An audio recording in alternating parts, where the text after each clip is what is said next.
So, welcome back to another episode of Team Talks. I'm delighted to have 4 very special Bizpedia members in the house. The format of this show is very simple. We all bring a question. It's very much like a team huddle before we go out on the football pitch. We're going to share each other's wisdom. We're hopefully going to learn a lot so we can go back and perform at our very, very best. So, let's start with introductions. So, to my right, Wayne, do you want to quickly introduce yourself? Yeah, Wayne Spolander, Ellis Jones Solicitors. My specialism is corporate law, buying, selling businesses, restructures, tax advantage, share schemes, and so on. We're a very large law firm down in the south, 5 offices, 170 people, and 22 partners, and 1 office up in London too. I'm Robert Price. I own a business called Arm Systems, and we add automation, not complication, to your day-to-day operations. What do I mean by that? We will go in and streamline back office operations for businesses. As long as we can get to your data, there really isn't anything we can't build. In terms of myself, I've been a CFO, COO of various different organisations, and as a result, I can't program for toffee. But as a result, we're able to combine our business knowledge and operation skills along with the programming skills to give companies what they need. Thanks. Tim Cole, Phil Financial Services. We specialise in business protection and employee benefits. So we secure businesses financially with profit protection, key person insurances, ownership with shareholder, and also retaining staff with employee benefits as well. Nice. I'm Jon Morgan, Captain Morgan as people know me. I run boats in Poole Harbour, so we do a lot of corporate entertainment. We do our own ticketed events like gin cruises, afternoon teas. We do a lot of weddings, but all based in Poole Harbour. We've got 2 boats that we run. I've got one event coming up this year where I'm going to be running 3 boats for the first time. Nice and stressful for me. Nice. Thanks, gents. Right, so let's try and learn some stuff, shall we? So, Tim, what's your question? What do you want to ask? My question was what life experience has kind of shaped the person you are today, really? Open that up to the floor. Who wants to kick us off? Okay. When I was in South Africa, my dad got moved around and promoted through a big organisation. What you had to do is you had to move regions to be able to get that promotion. So before the age of 10, I went to 6 different schools in different regions of the country. And that life experience of having to sort of pick up, start again, make new friends and connections, and that each time I went to a new school, I think changed my personality to a degree, but for the better in some ways, and made even coming over to this country from South Africa very easy. So I was able to pick up with people, make those connections, make friendships through that life experience of being moved very frequently. Yeah, that's a lot. That's a fair amount of moving for a young guy. You got any brothers or sisters? 1 brother. Right, okay. A couple of years older. Okay, nice. He's also here. And the main skill that you think you picked up by just going around all those different schools, what would you say it was? I think it's actually being able to make connections with people, making friends. Okay. Being able to how would you go about doing that? Well, the thing is, each time you start in a new place, you've got to go seek out people who are in groups already, already established. Maybe they've been there for years already. So it's just a matter of really just bringing yourself into it, actually being bold and introducing yourself and not being too worried about if it's negatively received in the beginning. Just got to keep persevering until eventually you find the right people and make the right connections. Perseverance. Yeah, perseverance. Nice. Yeah. Is there a big cultural difference between the UK and I've never been to South Africa, so... I think we started here quite easily. I don't think the cultural difference is that great, having been a British colony as well. And so some aspects are slightly different, but I would say that generally we share the same humour to a degree, the same sort of values and things like that, yeah. Nice. Captain Morgan, adversity, what shaped you the most in your life? Well, I think my first proper full-time job was on boats. So obviously I didn't know at the time how much that would affect. How long ago was this? When I was 16, so a long time ago. Nah, not that long. 10 years ago? Yeah, I wish. I think I can get away with that anymore. But yeah, that really did shape me, and it taught me about the boat side of my business, because my business is 2-pronged. It's a boat, but it's hospitality. It's floating hospitality, unlike the Brownsea ferries, which are just ferrying people over to Brownsea. So I think that really did shape me. But then I lived abroad for 7 years. Whereabouts? I lived in Holland, I lived in Barcelona, I lived in Bangkok, I lived in Pattaya. What was your favourite? Barcelona's phenomenal, and it's closer to my friends and family, so it's a lot easier. I love Thailand, but I did feel quite isolated because it's a 14-hour flight. People don't just pop over and see you. But I do think that really helped. I was going to like the best restaurants, the best nightclubs, because it was all about selling the dream of living in these places. So I was selling condos, but also the philosophy of living in that area. But I think that helped me with my business now as well, because I enjoyed the best wines and the best food. So that's what I try and replicate on the boat. So giving a high-end experience. What did you find the most difficult part of like travelling around? You know, staying with the same sentiment as Wayne. So I love that isolation. How it shaped you. Yeah, isolation. There's a reason why. I mean, I had a 6-year relationship when I was in England, but when I lived abroad, I didn't have any long-term relationships because it was hard. And one thing you said about culture, but their values are very different. It's hard to have, and you've got that language barrier and things like that. So, yeah, I did feel a bit isolated at times. I'd loved it. Don't get me wrong. And yeah, But you I'd feel do it all like over again. that education, that travel, that really served you well now. Yeah. Running your own business. And I think it helps me deal with problems better because I've, been through those experiences. I think I do just get on with stuff now. I don't let it get me too down. Like, no one believed this boat was going to be ready for the wedding on Saturday, but I did. I knew we'd do it. I knew we'd pull So it it off. taught you a lot of resilience, is what you're saying? Yeah, kind of had to. So you'd recommend it to people, would you? Definitely, yeah. I'd recommend anyone. I said to my young crew, who's now going to go and work in an office, but I said to him last year, he was talking about travelling, and I said, obviously, I don't want you to leave here because you work for me, but for you as a person, it would be the best thing you could do, go abroad and experience different cultures and ways of life. As a man who likes the finer things in life, as you mentioned, give us your best shout out. Where should we go? Where should people head? I was telling Chris earlier about the CDLC, which is a club in Barcelona. They do a white catamaran party. Right, okay. Let me write this down slowly, okay? So CDLC, so it's Carpe Diem is the club. I think I've been there. That's amazing. I went there with my brother, I'm sure. Do they give you like massages while you're sat having dinner? Yeah. Not dodgy in any way. You're literally just sitting having dinner and they're walking around like, oh, do you want a massage? Yeah, yes, I absolutely do want to have a massage. But it's a bit odd, isn't it, having dinner, having a massage while eating? I'm not going to lie. She can easily go to the Heimlich maneuver if she needs to that way. So Health and safety is so important these days, John. But they do a white catamaran party once a month. Well, they used to. I mean, I've been for a few years now. But I would recommend that for a day out. Okay. Absolutely brilliant. But again, I love boats, don't I? But I did take a lot of influence from that because that was sponsored by Moët and Chardon. Everyone wore white. I don't make them do that on the boat, but it was a very bling party, and I did take influence from it. Next Bizpedia event, Josh. Yeah, no, look, we do like to party, so I'm gonna have to throw a Bizpedia Barcelona trip at Carpe Diem. Thank you, John. Very, very enlightening. A big shout out to them. Right, Rob, coming to you. So I've got two things. First of all, will be my dyslexia, which has turned out to be probably one of the best things that's happened to me. So at school, I'm never been academic, never going to be academic. Didn't really understand what I was learning, all the rest of it. Got to college, and all of a sudden started off right at the bottom doing a BTEC first in business and finance, and I learned to type. And learning to type has, still to this day, has been the most important thing I've ever learned. Because as a result of learning to type, using sort of word processors back then, we didn't have quite, showing my age, but the word processor would start to auto-correct what I was doing. And I could see the mistakes that I was making, the same mistakes I was making over and over again. And I learnt by rote, as a result of that, to be able to correct most of my mistakes.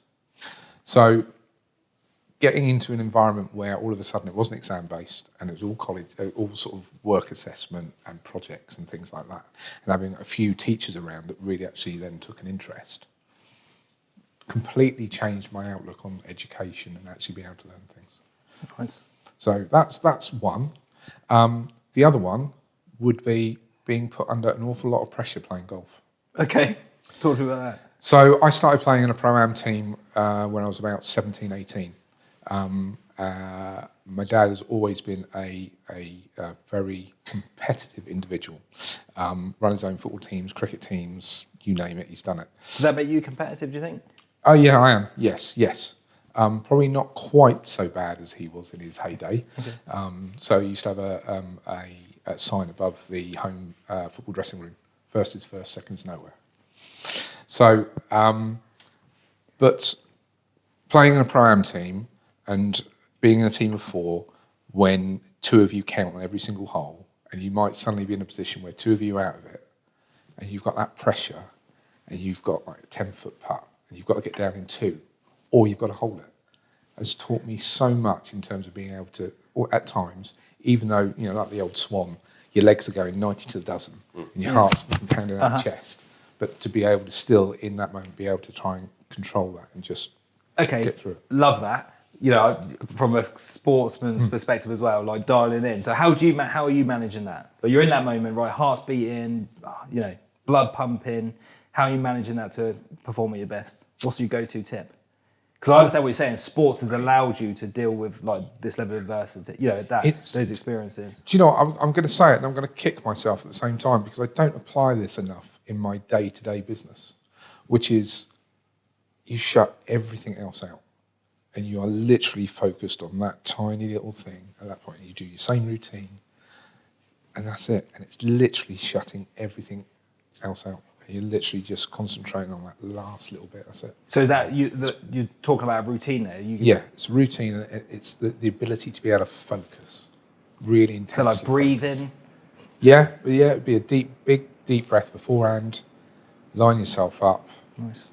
Then off you go. Were you expecting that, Tim, from a question? Well, I've played golf. I've played golf against Golf him. has shaped him. Yeah, and he's the trying to man say is that he's there. not competitive. He's murder. I You're pretty always good at wondered it, why as well. that heavy breathing was going on. Now you know. Yeah, You can get in his head when you want to exactly. beat him, right? Just start throwing stuff at him, throw him off his breathing game. What about you? Absolutely.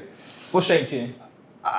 Mine's a bit darker actually in regards to what you guys were saying. So it was actually when I got seriously ill. So I had cancer a few years ago, and it slowed me down, Josh. It really kind of made me kind of take in and what I was doing, how I was. It gave me time to actually look at myself, my life, my business, and what I was trying to achieve. And I was actually, I know it sounds really quite stupid, but I was actually quite thankful for it. I was pretty ill, and as I say, but it just gave me that time to look back, reflect, and think.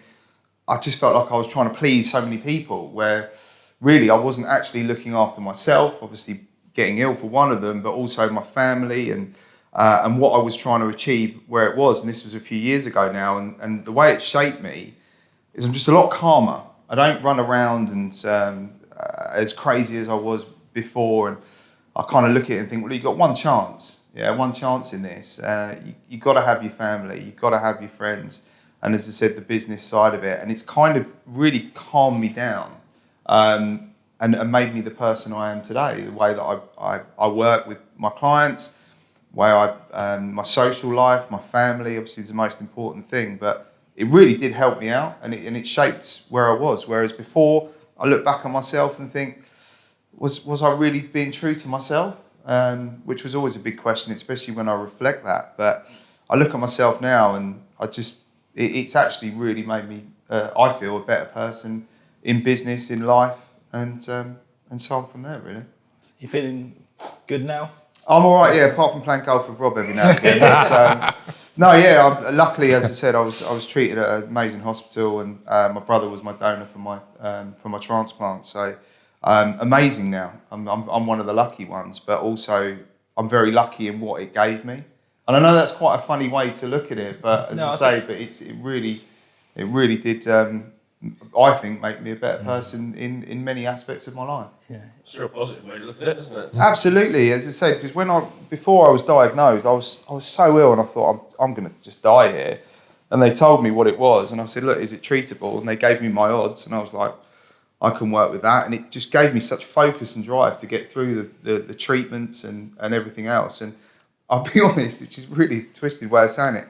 I mean, just at the hospital and everything, I made some amazing friends for life, and it was a challenge, and I took it on. So as I say, from that perspective, John, I really do look at it as a positive for what it is and what I can bring to other people that I know that are going through this as well, and what we can do to help. It's interesting, isn't it, when you go through such adversity, how you can, when time passes, you can maybe be grateful for some of these things. Absolutely, right? Josh, yeah. When I think about, like, my hardest time in my life to date has been the pandemic, I'd say.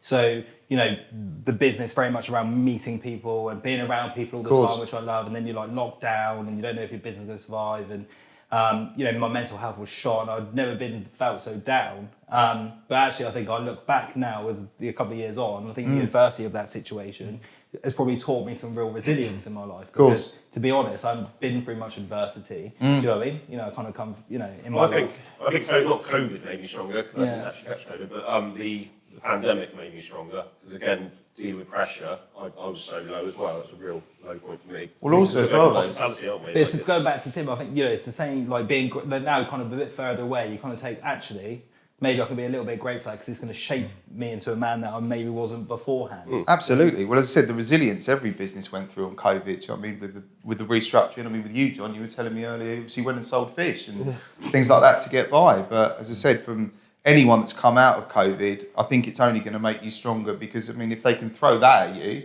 as long as other things as well, then, and you can control your business, you can then, as I say, diversify it, and be resilient to get through that, then I think any business owner needs a pat on the back on that one. Yeah, that's what I thought. If I can get through that, I can get through anything. Absolutely, John, I yeah. can't shut my Especially business with down, you. nothing can. You know, it did shut us down for a year and a half. So just from your personal experience, do you feel like you're less of a people pleaser then? I thought that was an interesting sentiment. Massively, yeah, because before it was kind of like, as I said, from the other businesses and people you work for, you always feel like you're trying to please people, or just, as I said, or working for other people, whereas now as I said, I'm more focused on the people that are around me, and I know that are around me. There's none of this, what's the word for it? Do you mean people that aren't that important, where you're still trying to kind of like sell to? Whereas now, I just work with the people I like, and I know it sounds really bad, but my kind of mantra is don't be a dick. Yeah, and as I said, I only want to work with the people that I want to work with, and just control my where I am in my life. I think that's the same for us in the legal field. When the pandemic hits and a lot of us are working from home and so on, before you would, even if your child, you wouldn't want your child to be overheard on the phone if you're on a conference call or something. Of course, that changed everything. I was walking around the garden with my 3-year-old over my shoulder while I was on a conference call. And of course, what happened is people changed their attitudes, didn't they? Definitely. They didn't mind if they heard their kids screaming or whatever. Basically, as long as you were trying to make contact, communicate, and all the rest of it, then it was fine.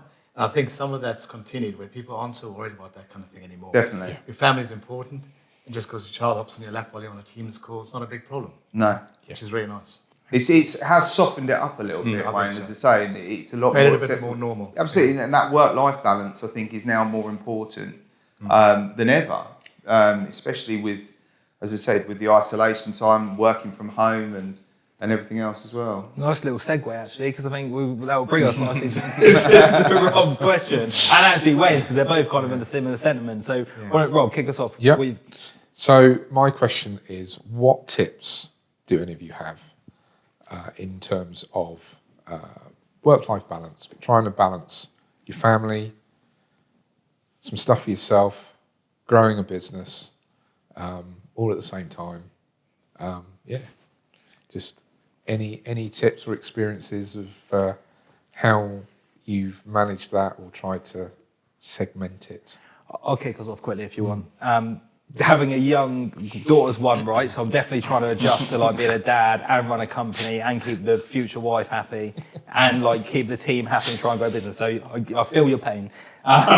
So what I'm really trying to double down on at the moment is a couple of things. First of all, my tactics, I think, for at home. Because if you've got an unhappy home life, it's really difficult, isn't it, to go and perform at work. So I'm very lucky. yeah, likewise. But I'm trying to do a couple of things. I'm trying to put my phone away when I walk in the door, so that I'm kind of present with both of them. So phone goes away until I start work again in the evening. But a good couple of hours with people, that seems to be working well.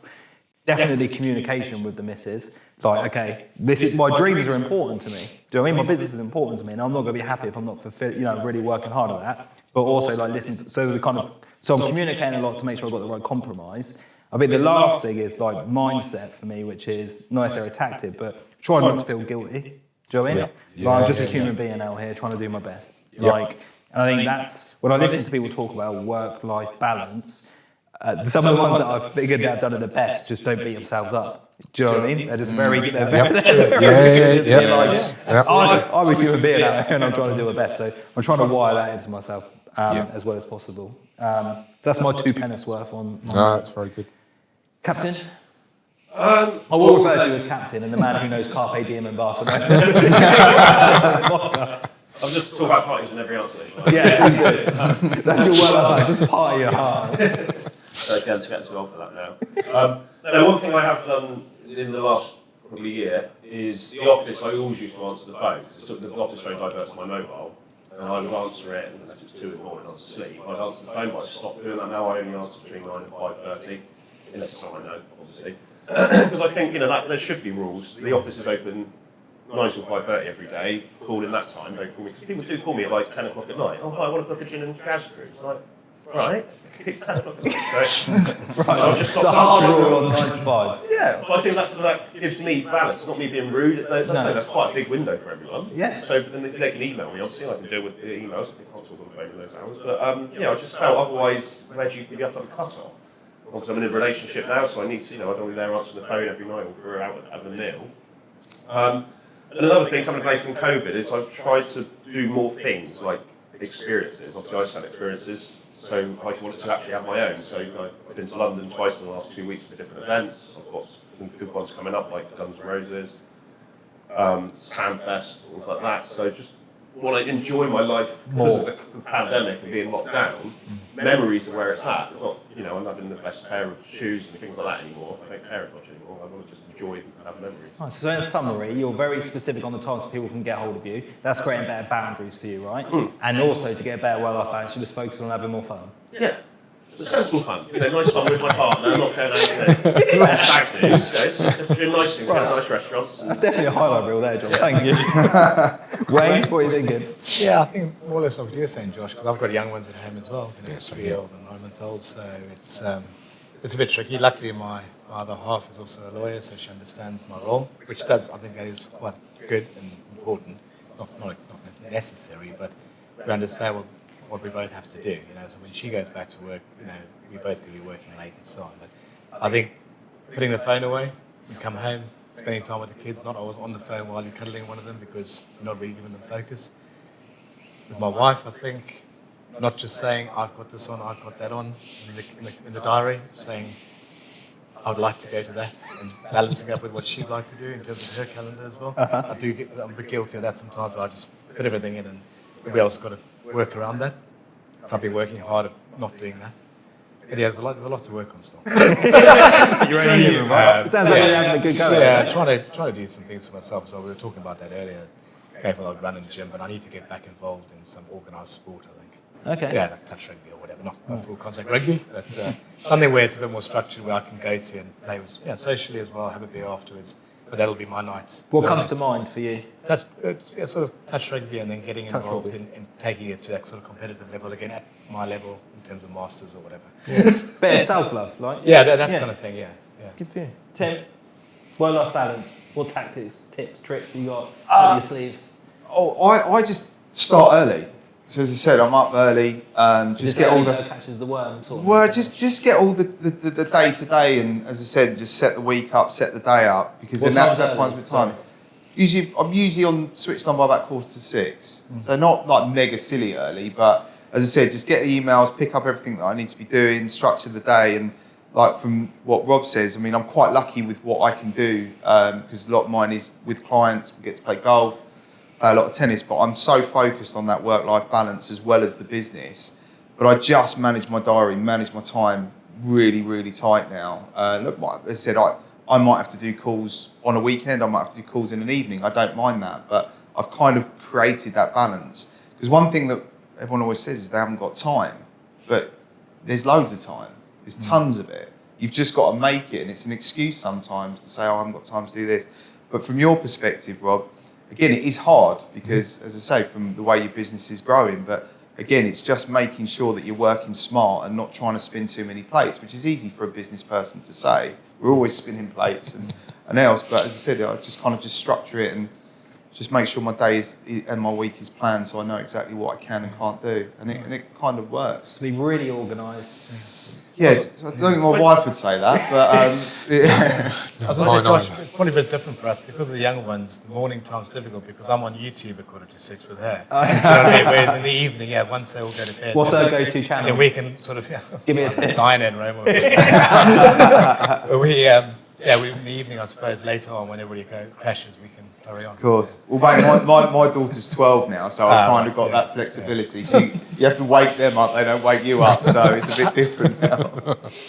You got anything you want to like that you're doing? Was that useful? Yeah, yes, it was very useful, especially the not guilty bit. I think I know definitely at times I have that the guilt complex of, oh, I should be there, or I should be doing this, or I should really be doing that. It's such a shit feeling, isn't it, guilt? Yeah, it is. Like, Yeah. we just beat ourselves up so much. Yes. So how can you get it off your back? Yeah.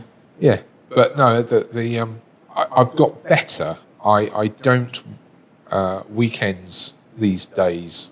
I don't work that much, whereas I used to quite a lot. So that's definitely something that I've enjoyed, and enjoyed spending more time with the kids as a result. But yeah, long days during the week. Well, you got a lot of projects going on at the moment, though, Rob, haven't you? So Yeah, I have. Yeah, well, we have, and it's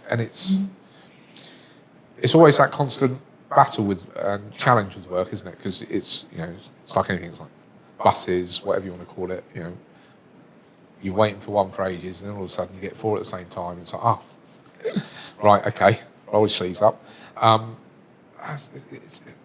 think to a greater or lesser extent, I don't necessarily say this is necessarily the right answer. But I don't think there's any way around that when you're running and trying to grow a business until you get to a certain critical mass where that changes. It's funny you say that, because last night I was chatting to Melita, and I was saying, look, I'm goal this. I feel a little bit overwhelmed, and she's like, "But you want to run a company, don't you?" I'm like, yeah, no, I do. That's kind of part of the course, isn't it? Like, it's like nature of the beast. Yeah, okay. Fair dues. Right. Next question. I'll tell you what. I'm going to throw mine in there. Is that all right with you, guys? Yeah. Okay. So, question is, what was your first job, and what did you learn from it? So my first job, not full-time, was working at Gus Gorillas, which was like, the ball pools. It's like the kids would go there and play in the ball pools. Oh, yeah. I went Soft there. play? Yeah. Okay. That was my first one when I was 15. And what it taught me is I don't want kids.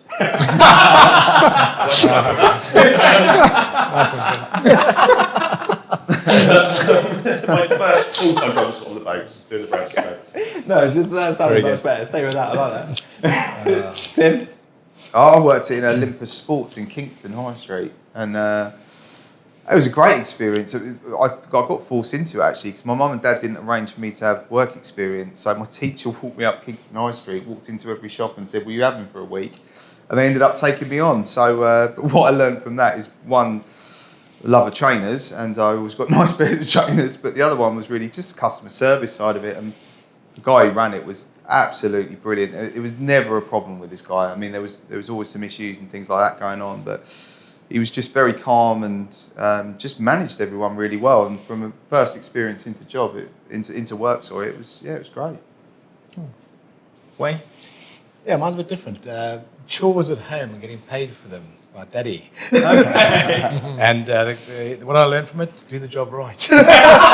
Anyway, moving on there. I suppose the first jobs I really had was in South Africa. We had something called Grab a Student, which was quite good. You sign yourself up, and they could literally call you about anything. I mean, you could be taking tickets at an event, you could be delivering flowers, doing whiskey tasting in like a bottle store, sort of promoting and all that kind of stuff. I suppose what that taught me out of that is that, you're obviously thrown various different types of jobs. You could be in a factory packing a box for 7 hours or whatever it might be.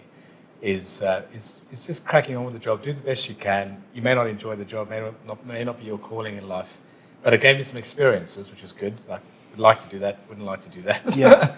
And just being a bit flexible and adaptable, really. Yeah. Nice. Rob? My first job was in the magistrates' courts. I worked in the fines and fees section, and at that stage you didn't have the CSA, so the courts dealt with all the family maintenance stuff as well. Brilliant first job. I'd never repeat it. What did I learn? I learnt how to deal with people. I learnt all different. Did you learn to walks stay of out life. of court? Oh yeah. I've managed to stay out of court, but sometimes being literally sat in a room with a table where you're meant to have panic buttons that don't actually work, and you've got someone giving you load abuse on the other side of the table. It's character building. Yeah, right. So that Is there any particular situations that you can share with us? I had one person threaten to kill me. How old were you at this point? 22. Okay. Yeah, 22, 23. What do you say to him? A lot. You just sort of ignore it and almost sort of just carry on. You Oh, that's just stay lovely. You want to kill calm. me?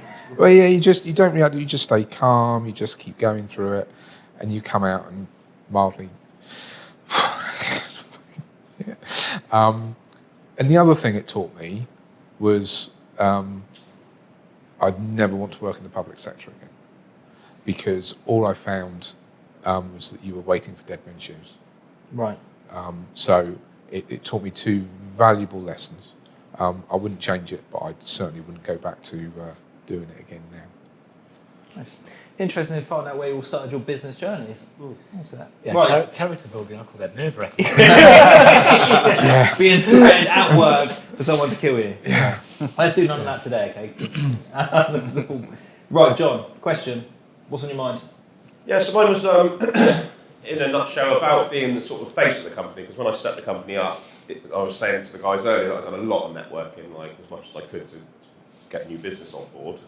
So I was selling it as I was the company, but in the last couple of years, I've kind of stepped back because I've had staff to do it, and I think part of me made me think, well, I've done my bit now, I built it up and they can run it, but then I started to miss it because I love what I do. So it was just, is that a question? Is it just me rambling? But yeah, it was just about how to sort of, how far do you step back before it's no longer your company? It's obviously your company, but you're not the face anymore. I think it Or depends. you're not fully engaged, you mean, Yeah. So I just feel like I stepped away too much. So this year, my plan is to step back in and be the face again. I think this leads me, when I listen to you say that, it leads me into what's your aim? Where do you want to go with your life? Do you know what I mean? So I think there's a difference between building a company and wanting to sell it necessarily, and you have to kind of have structure and be away from it because somebody wants to come in and buy it, and it's not necessarily you. But that's not the same as your emotional bank account being super rich and John loving his life. And if you love being in it and being customer facing all the time, Yeah, I do. And because the customers do have a great experience, I'm the one that gets the pat on the back, and I missed all that last year of being the person that made their event amazing. I remember when we first came out of COVID, we started in July 2021, was it? Came out of COVID. But yeah, this lady, everyone that got on, it was her wedding anniversary, everyone that got on, she'd done the elbow pump with to the guests. She only had one gin and tonic, so she wasn't drunk. At the end of the cruise, she threw her arms around me to thank me for what an amazing event I'd done. And that's what I really loved when we came out of COVID. And so I got emotional a few times because it reminded me why I do what I do, and spreading joy. And the fact she wouldn't even cover her own guests, but she covered me, showed how much joy I'd given that day. Again, she wasn't drunk. So. should we stick rather than the rambling? Then should we stick with the question of what brings you joy in your job? Yeah, okay. Yeah. Yeah. It's succinct, isn't it? Yeah. Let's do some positivity. Wayne, what brings you joy in your job? Getting the deal done, but I think where that goes is actually the client satisfaction. Yeah. So clients being happy with the service, with the relationship, the journey. It's not just the outcome, is it? In my world, in the legal side, doesn't matter what it is you do in the document, the transaction, whatever. I think it's really important in how you get to the end point, and that the legal output's obviously got to be 100% right and all that, but the journey of getting there is important to the clients. Yeah. And it's important to me, and hopefully when we get there, everybody's happy and we all give each other a pat on the back and actually want to know each other afterwards and have a good relationship for the future. That's really important to me. Yeah. Customer satisfaction, I like it. Right. Yeah. Tim, in a minute as well, once we've done this, around this question, I'm going to go around and get your best story around the memory that you've got about a particular customer where they came to you, or whether it was John getting hugged and stuff, okay? So let's just do what makes you happy in work? My job is making friends. It's great. Literally, my clients, I've got clients for life. I meet people like yourselves. This is what I do. I go around and get to meet some really cool people. And that's clients, introducers, anyone that I work with. So yeah, that is the best bit about it. I just get to meet people. It's awesome.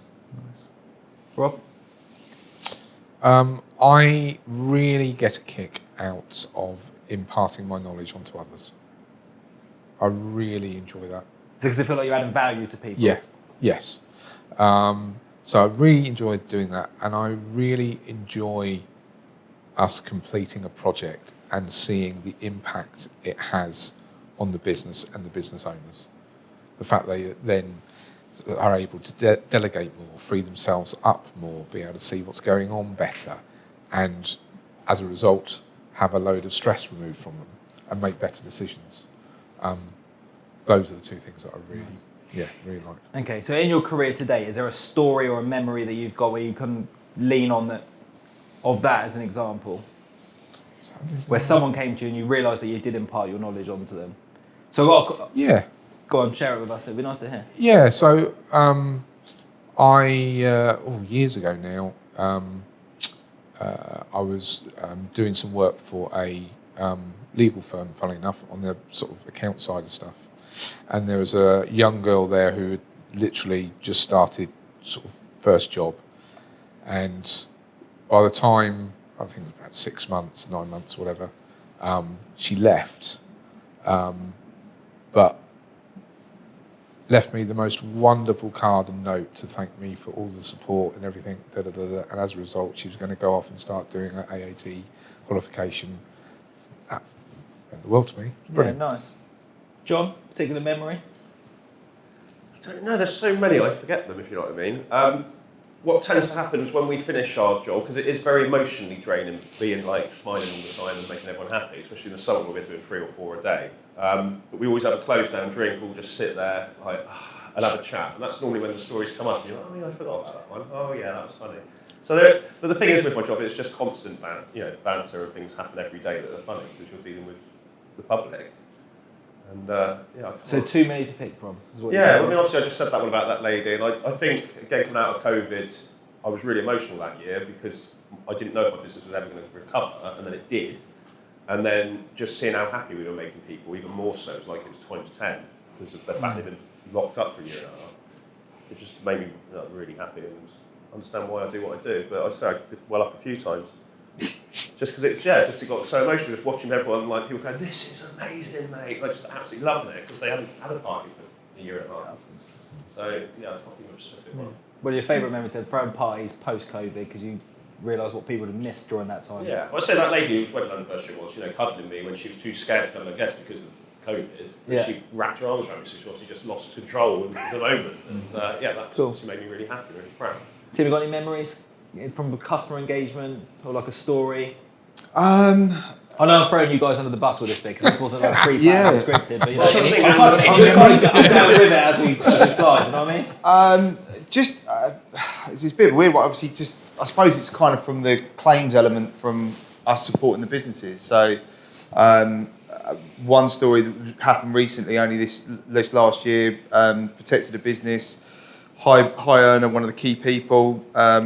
Covered them, got them on cover. Within 2 weeks, she was diagnosed with breast cancer. Policy paid out, gave them time and everything. So again, the testimonials and everything we got from that. But too many to mention. Like you, John. I mean, as I said, we have so much fun with what we do, especially watching my clients grow. So they might come in as a micro, and then, as I said, we build them up. So seeing them do that is a great journey too.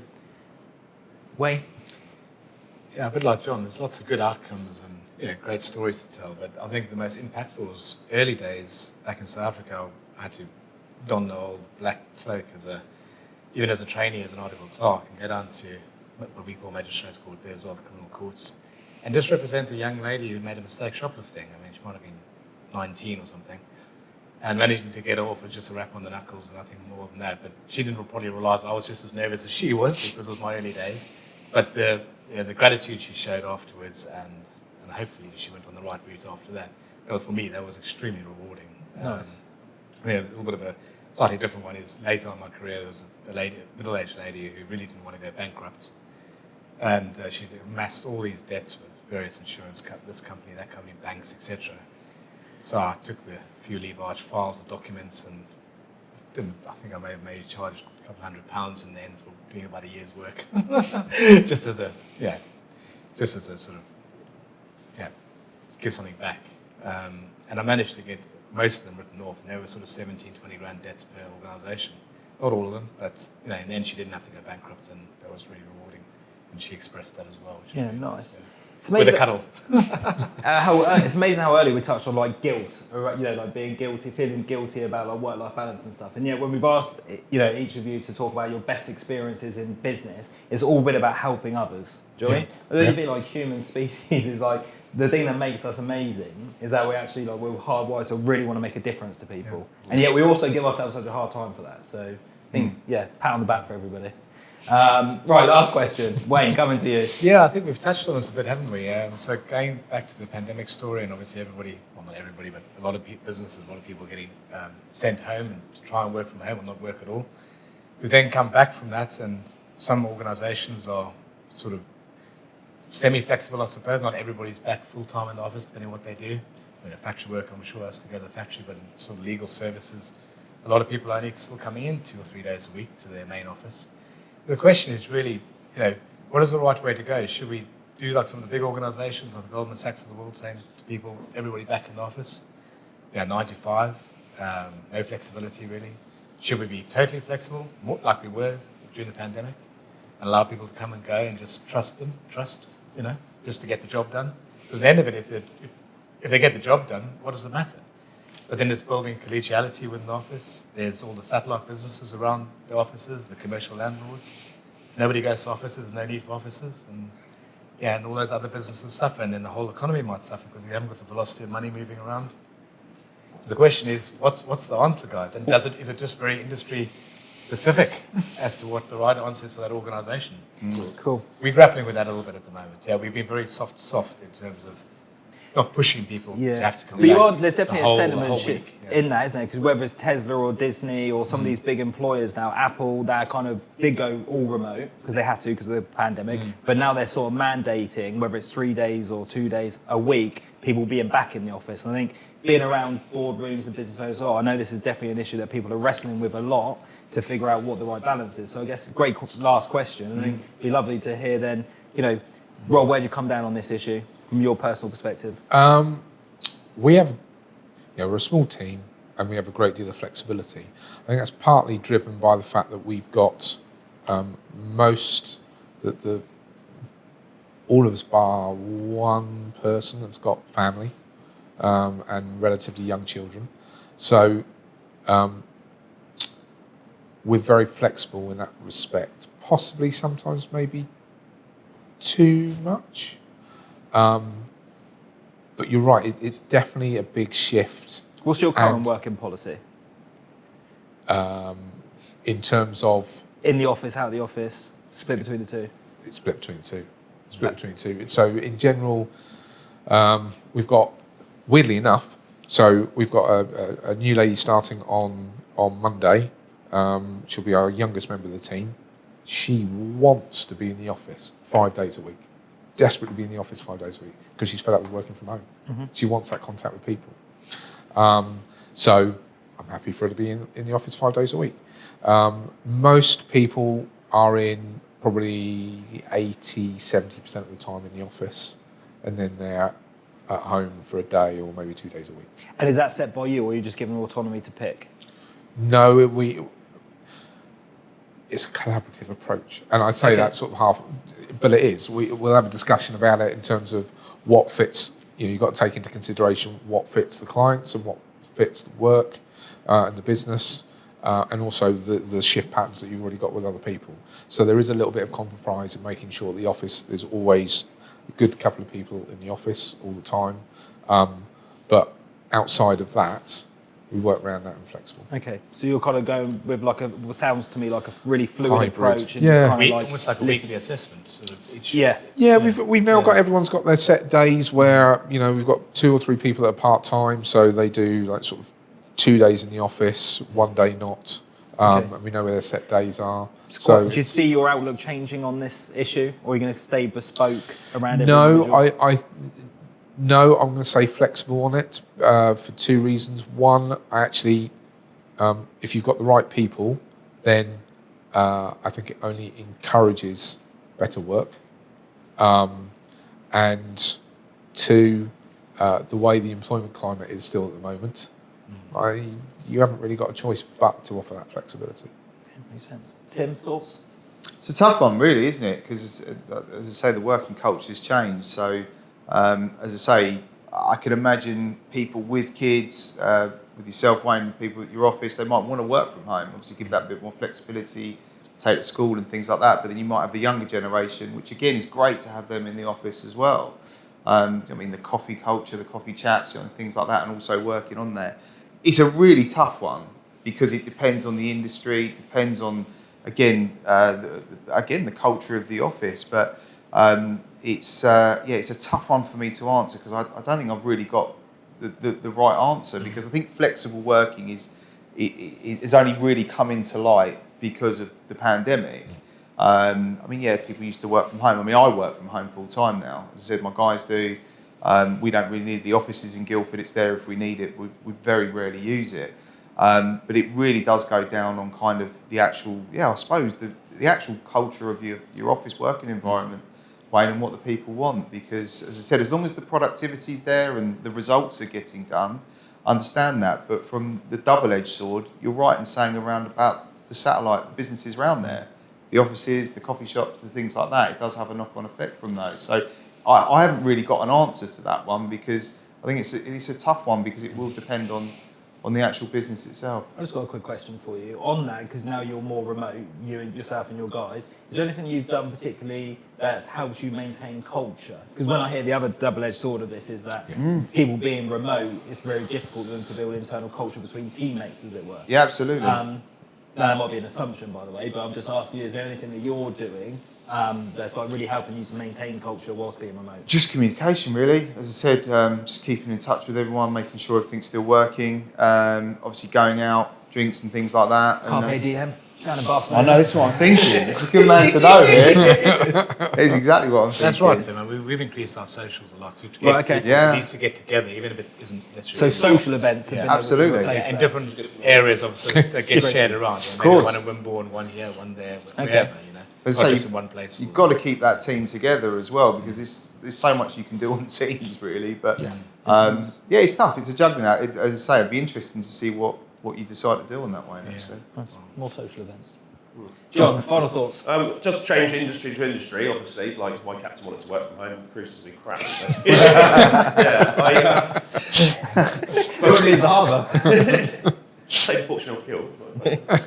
But yeah, when I used to work in an office, I did spend a fortune on coffee and sandwiches and things like that, and I do worry that these little businesses will suffer if you're not going back to the office. My partner works a couple of days in the office and a couple of days from home. She's nowhere near as productive, which I don't want to bother me, but I know she slacks off a lot more, which I don't keep on top of that. So, yeah, I don't know, it's not the same, it doesn't affect my industry, but I do like it if people are spending more on staff rewards, because that helps me, obviously. We did have a couple of charters last year that I can kind of remember where the staff hadn't even met each other. It was the first time they'd met, because they'd all been working from home, chartered the boat, and then it was the first time they'd met, which I found quite weird. I loved it when I worked in an office, the band and camaraderie. Yeah. So, yeah. Well, Tim's point about the juniors, and especially in our area of work, is very important. They do like coming in, and we have to be there to mentor them. So obviously, more senior guys are coming in every day, virtually. Yeah. For that. It's like learning by osmosis, yeah, right? Exactly. Yeah. Yeah. They don't want to be stuck at home as well, though, do they, Wayne? They want to have that. I mean, you want to be in the office, as I said, with the banter and also get involved, and you're going to learn more. We're naturally social creatures. I mean, I know not everyone is, but by default, Yeah. we Yeah, of are. course. We We are need social each other. creatures. Yeah. Yeah. Well, this always leads me into one of my favourite TED Talks I've ever watched is the longest study on happiness. Okay, Harvard University study, like 200 years. And the whole purpose of the study is to figure out what's going to make you live a healthier and happier life. And the one thing they found in this 200 years repeatedly is depth of relationship with the people around you. Yeah. So going back to being a social creature, having just good quality relationships in your life is going to serve you better than anything else going forward, whether it's career or money or whatever it will be, is having those social connections with people, which makes a lot of sense when you're shut down. You see isolation and suicide and kind of, all the mental health issues from a lockdown, etc. So good kind of what we're doing here, right? We're sitting around having a chat. It's nice to have relationships. Yeah, I think the lockdown would have been the worst one if it hadn't been for doing the fish business. Because the first week I was just stuck there staring out the window, and it was just like, if I'd had to do that for a year and a half, that would have been, I don't know how that would have ended. Yeah, But, we need each other, don't we? And it's amazing, like, going back to like the sentiment of us wanting to help people, our favourite memories. Like, There's hardly a business out there that doesn't rely on relationships. Yeah. We all do. Yeah, we naturally lean to people that are similar to us, that we like, that we therefore trust, and we want to do business with. amen. Right on that. Let's go with final thoughts then, gents. Okay. Look, so really appreciate you taking the time to do this. Great questions, really interesting answers. So I'm going to give you all your final thoughts from what you've heard in this last hour or so. What's been the one thing that's resonated? Okay, and then we'll wrap up. So, Give you a moment to have a little breath and think about that. So let's start with Rob. Coming to you, sir. Final thought. I'm going to come back to getting the guilt monkey off my back. Nice. Yeah, continue to focus on relationships because it's key to business, it's key to our individual social relationships at home, and be compromising. Yeah. Nice. Yeah, I just think it's nice that we all work in very different industries, but one thing I took is we're all proud of what we do and we all want to make other people happy. It's not all about money, it's about the experience of life, isn't it? And Yeah. making a difference for a positive reason. I agree with Rob on that one, actually. Sometimes you can feel a bit guilty for working a bit too hard, but really you're only doing it for one reason. And John, you're a good man to know, so I'm taking that away because we're going to Barcelona. No, joking. That's definitely my takeaway. Carpe diem. Massage is a carpe diem on the agenda. John, really appreciate you being here. Likewise, Tim, Rob, and Wayne.